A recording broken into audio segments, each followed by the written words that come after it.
ஓம் மகா கணபதியே நமக. ஐயா சிவ சிவ சிவ சிவா ரகரா ரகரா. வணக்கம். நான் உங்கள் நெல்லை ஜோதிடர் ராதாகிருஷ்ணன் பேசுகிறேன். எனது முந்தைய வீடியோவிலே தொழில் தொடங்கும் காலம் என்பது பற்றி விரிவாக எடுத்துரைத்திருந்தேன். அதற்கு நிறைய வாடிக்கையாளர்கள் அவர்களுடைய விருப்பங்களை தெரிவித்திருந்தனர். எனவே அனைவருக்கும் எனது நன்றியை தெரிவித்துக் கொள்கிறேன். இந்த பதிவிலே ஒருவருக்கு சுய தொழிலா அல்லது அவருக்கு அடிமை தொழில் சம்பள வேலை என்று சொல்லக்கூடிய அமைப்பா என்பதை பற்றி நாம் விரிவாக பார்க்கலாம். உதாரணமாக ஒரு மேஷ லக்னம் என்று எடுத்துக்கொண்டால், மேஷ லக்னத்தின் அதிபதி என்று சொல்லக்கூடிய செவ்வாய் அவருடைய நிலையை நாம் ஆராய வேண்டும். அடுத்ததாக 2-11 என்று சொல்லக்கூடிய தன பாவ அமைப்புகள், அதாவது 2ஆம் பாவம் என்பது தனம் பணம் வருமானம் என்று சொல்லக்கூடிய அமைப்பு, 11ஆம் பாவகம் என்பது லாபஸ்தான அமைப்பு. இதற்குரிய கிரகங்களாகிய சுக்கிரனையும் 11 அதிபதியாகிய சனியையும் நாம் ஆராய வேண்டும். மூன்றாவதாக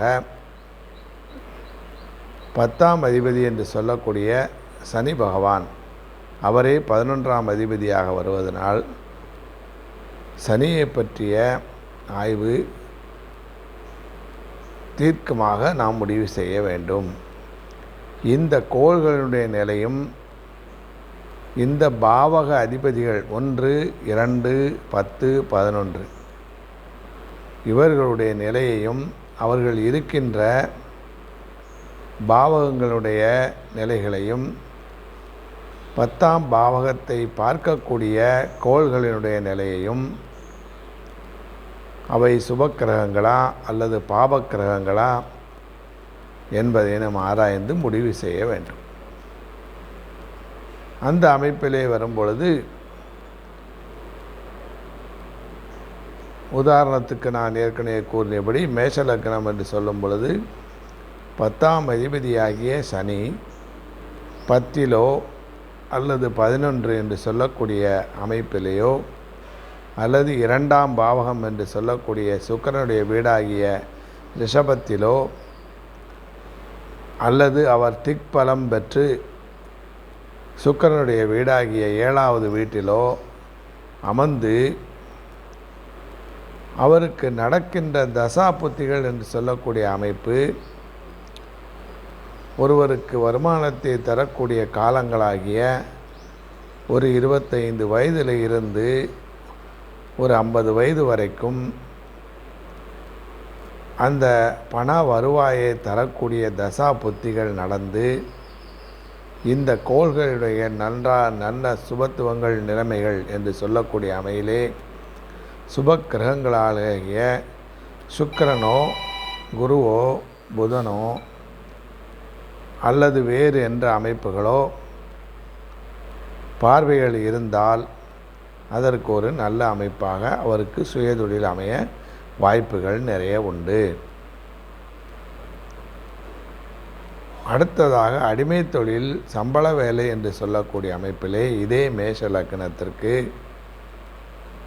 10ஆம் அதிபதியாகிய சனி 3 என்று சொல்லக்கூடிய புதனுடைய வீடு அல்லது 6 என்று சொல்லக்கூடிய கன்னி வீடு, அவரே புதன் 3 குடையவராகிறார்.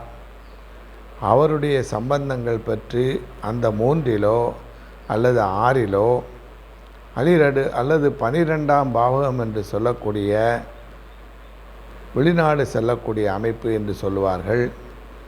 அந்த 12 அல்லது 9 என்று சொல்லக்கூடிய பாக்கியஸ்தானம் என்று சொல்லக்கூடிய 9ஆம் பாவத்திலோ அமர்ந்திருந்தால் அவருக்கு நிச்சயமாக அந்த ஜாதகருக்கு அடிமை தொழில் சம்பள வேலை என்று சொல்லக்கூடிய அமைப்பு ஏற்படும்.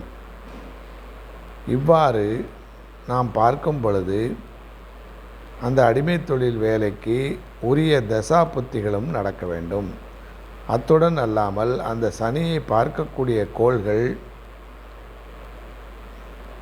நல்ல சுபக்கோள்களாக இருந்தால் அவருக்கு வெளிநாடு அமைப்பு, அதிகமான பண வருவாய், நல்ல உயர்ந்த வேலை, சம்பள வேலை என்று சொல்லக்கூடிய அமைப்பும், அல்லது பார்க்கக்கூடிய கோள்களுடைய அமைப்பு பாதிப்பாக அமைப்பக்கூடிய சனிக்கு எதிர்ப்பு என்று சொல்லக்கூடிய அமைப்பிலே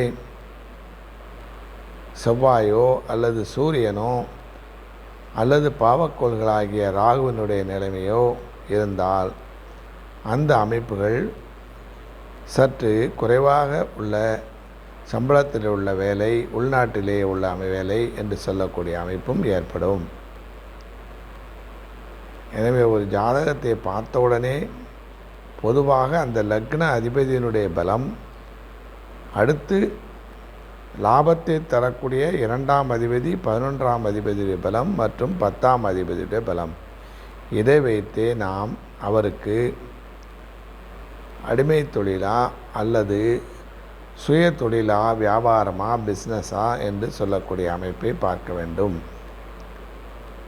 அவ்வாறு பார்க்கும் பொழுது அந்த தொழிலுடைய அமைப்புகள் நடப்பதற்குரிய, நாம் ஏற்கனவே கூறியபடி ஒருவர் சம்பாத்தியம் பண்ணக்கூடிய வயசு என்று சொல்லக்கூடிய அமைப்பிலே 25 வயதிலே இருந்து ஒரு 50 வரை வரைக்கும் உள்ள அமைப்புகளை இருந்தால் அது நல்லதாக நிச்சயமாக நடக்கும்.